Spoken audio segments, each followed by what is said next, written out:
রাজাকারদের support করার এটা তো আমরা ঘৃণার চোখে দেখতেছি। বাংলাদেশের মাটিতে বসে পাকিস্তানের সাপোর্ট করাটা আমাদের জন্য অত্যন্ত লজ্জা। ৭১-এর হিসাবটা একটা জিনিস, আর ক্রিকেট খেলা এটা আরেকটা জিনিস। খেলাকে খেলার মধ্যেই রাখা উচিত, কারণ যুদ্ধ, স্বাধীনতা এগুলো পলিটিক্যাল থিং। বাংলাদেশের মাটিতে পাকিস্তান আসছে, এটা খুবই এক্সাইট মোমেন্ট। পছন্দ করতে হইতে পারে, সাপোর্ট করতে পারে।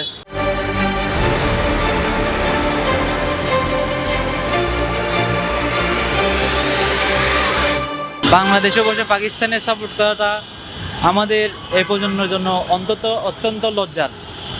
কারণ যে পাকিস্তান 1971 সালে আমাদের স্বাধীনতার সপক্ষের অনেক মুক্তিগামী মানুষকে হত্যা করেছে, প্লাস আমাদের 2 লক্ষ মা বোনের ইজ্জত নষ্ট করেছে, আজকে 2026 সালের এই দিনে এসে বাংলাদেশের মাটিতে বসে পাকিস্তানের সাপোর্ট করাটা আমাদের জন্য অত্যন্ত লজ্জা।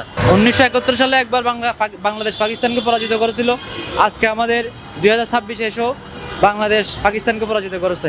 এটাতে আমাদের অত্যন্ত খুশি আমরা এটা নিয়ে। বাংলাদেশ যে ম্যাচটা জিতেছে এটা অবশ্যই একটা আমাদের অর্জন, কারণ এত বছর পরে বাংলাদেশের টিমটা ফুল ফর্মে খেলতে পারতেছে। সো এটা একটু চ্যালেঞ্জিংও প্লাস ভালো করে খেলতেছে, সেটা আমাদের একটা গর্ব। পাশাপাশি যেখানে বলা হচ্ছে যে একটু যে যাদের সাথে আমরা যুদ্ধ করেছি তাদের সাথে আসলে তাদের সাপোর্ট করাটা কতটা যৌক্তিক কিনা, সেই ক্ষেত্রে আমি বলবো যে আসলে খেলাকে খেলার মধ্যেই রাখা উচিত, কারণ যুদ্ধ, স্বাধীনতা এগুলো পলিটিক্যাল থিংস। ওটার সাথে আমরা খেলাধুলাকে রিলেটেড না করলেই ভালো। যে যেটা পছন্দ করে ও ওটা পছন্দ করুক, এটা তাদের ব্যক্তিগত একটা মতামত। যে পছন্দ করে না সে ওটা সাপোর্টও করার দরকার নেই, ওটা নিয়ে কথা বলারও দরকার নেই। দুটো টোটালি ভিন্ন জিনিস, তো দুটাকে আলাদা রাখাই ভালো। বাংলাদেশ যে কোনো দলের বিরুদ্ধে, যে কোনো দেশের বিরুদ্ধে জিতলে তো এটা বাংলাদেশ হিসাবে আমাদের নৈতিক দায়িত্ব বাংলাদেশকে সাপোর্ট করা। বাংলাদেশের বিরুদ্ধে পাকিস্তানের জয়টা আমরা অনেক উল্লাস করতেছি, আর বাংলাদেশে বসে পাকিস্তানকে সাপোর্ট করা এটা তো একটা রাজাকারদের সাপোর্ট করে তো আর দরকার নাই। রাজাকারদের কেমনে সাপোর্ট করবো? বাংলাদেশের থেকে রাজাকারদের সাপোর্ট করার এটা তো আমরা ঘৃণার চোখে দেখতেছি। যার যার চিন্তার বিষয়, আর ব্যক্তিভেদে এই জিনিসটা ভ্যারি করে যে কে কীরকম চিন্তা করবে। ক্রিকেট খেলাটা বিভিন্ন দেশের সাথে বাংলাদেশে হয়, যখন বাংলাদেশে হয়, বাংলাদেশের সাথে পাকিস্তান হোক আর যেই দেশই হোক, সে যদি প্রকৃত বাঙালি হয় তাহলে সে আপনার বাংলাদেশকে সাপোর্ট করবে। সর্বপ্রথম দেশের মানুষ,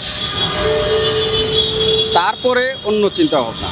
এখন পাকিস্তান এক জিনিস, ৭১-এর হিসাবটা একটা জিনিস, আর ক্রিকেট খেলা এটা আরেকটা জিনিস। তারা তো আমাদেরই ভাই। এখন যদি পাকিস্তানকে বাংলাদেশ সাপোর্ট করে খেলায়, তো আমি তাদেরকে স্বাগত জানাই। সবচেয়ে ভালো হতো ভারতের সাথে জয় পেলে আর কি। হ্যাঁ, যেহেতু ওরা শক্তিশালী একটা রাষ্ট্র ভারত, তো তাদের সাথে জয় পেলে আরো ভালো হতো। পাকিস্তান তো আর কি, আহামরি তো আর কিছু না এখনকার ক্রিকেট খেলায়। আমেরিকার সাথে জাপানেরও যুদ্ধ হয়েছে, বুঝছেন, পারমাণবিক বোমা ফালানো হয়েছে, তো তারা কিন্তু খুব ভালো সম্পর্ক রাখছে আর কি। ইভেন কি যদি আপনি দেখেন ৭৪ সালে জুলফিকার আলী ভুট্টো বাংলাদেশে এসেছেন, শেখ মুজিবুর রহমান তার সাথে কোলাগুলি করেছে। হ্যাঁ, তো এখানে যুদ্ধ লাগলে তো ভাই মানুষজন মারা যাবে আর কি, তাই না? তো এখানে দুই পক্ষই ক্ষতিগ্রস্ত হয়েছে। তো এখনও যদি আপনি ৭১ সালকে এখন বর্তমান যে যুগ, এখন গ্লোবালাইজেশন হচ্ছে আর কি, সবাই সবার সাথে কমিউনিকেশন করতেছে, তো এই যুগে এসে যদি আপনি এই পুরাতন পেশাল যদি এখন নিয়ে আসে, এটা কেমন না জিনিসটা? তো এখন আসছে, সম্পর্ক ভালো হচ্ছে, হবে, সমস্যা নেই। অনেকে কিন্তু পাকিস্তানে অনেকে এই বর্তমান প্রজন্ম যারা আছে তারা যুদ্ধ সম্পর্কে জানেন না, বা অনেক পরে হয়েছে আর কি, ৭১-এর পরে অধিকাংশ। এখন যদি আপনি এগুলি পেশাল যদি আনা হয়, আসলে এটা আমার মনে হয় না কোনো যৌক্তিক।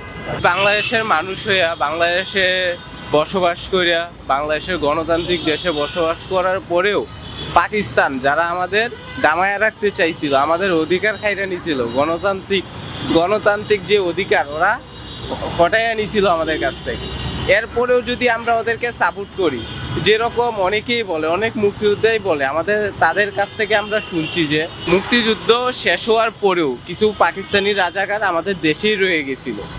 তাদের যে পিতৃক সূত্রে যারা আসে একমাত্র ওরাই বাংলাদেশের মাটিতে থেকে পাকিস্তানকে, এই ক্রিকেট টিমকে সাপোর্ট করতে পারে। সর্বক্ষণিক পাকিস্তানকে ঘৃণার দৃষ্টিতে দেখি। সেই থেকে বাংলাদেশের মাটিতে পাকিস্তান আসছে, এটা খুবই এক্সাইট মোমেন্ট। বাংলাদেশ জিতছে এটার জন্য সাধুবাদ জানাই, কিন্তু বাংলাদেশ সাপোর্ট করি, পাকিস্তানে সাপোর্ট করি না। কারণ এরা হলো আমাদের মুক্তিযুদ্ধের সময় আমাদের মা বোনদের মারছে, এদের কারণে আমরা পাকিস্তানকে সাপোর্ট করি না, জাস্ট আমরা বাংলাদেশকে সাপোর্ট করি। যার যার ব্যক্তিগত পছন্দ করতে হইতে পারে, সাপোর্ট করতে পারে, সাপোর্ট করাটা তো কোনো বিষয় না। কিন্তু আমরা যদি আমরা ওই প্রেক্ষাপটটা চিন্তা করি, মুক্তিযুদ্ধের কথা চিন্তা করি, তাহলে আমরা না করাটাই বেটার। অসাধারণ একটা খেলা দেখেছি আমরা, এবং দুইটা ম্যাচ টানা উত্তেজিত হয়ে উত্তেজনাপূর্ণ ম্যাচ ছিল, আর সে জায়গা থেকে আমরা আমাদের জয়টা ছিনিয়ে এনেছি আলহামদুলিল্লাহ। বাংলাদেশে বসে পাকিস্তানি সাপোর্ট করাটা যদি যৌক্তিকতার দিক থেকে বলেন বা যে দিক থেকেই বলেন না কেন, এটা আসলে মোটেই কাম্য নয়। কেননা আমরা 1971 সালে বিশাল এই যুদ্ধের মধ্যে দিয়ে আমরা স্বাধীনতা অর্জন করেছি, তাদের রক্তের বিনিময়ে আমরা এই স্বাধীনতা অর্জন, সেই মুক্তিযোদ্ধাদের কথা স্মরণ করলে এবং মা বোনদের নির্যাতনের কথা স্মরণ করলে আজকে মাঠে যারা এই পাকিস্তানকে সাপোর্ট করেছে, আমি মনে করতেছি একবারেই অযৌক্তিক ঘটনা। এটা আমরা পুনরাবৃত্তি না ঘটুক সেই আশায় কাম্য করি, এবং এটা যৌক্তিক না।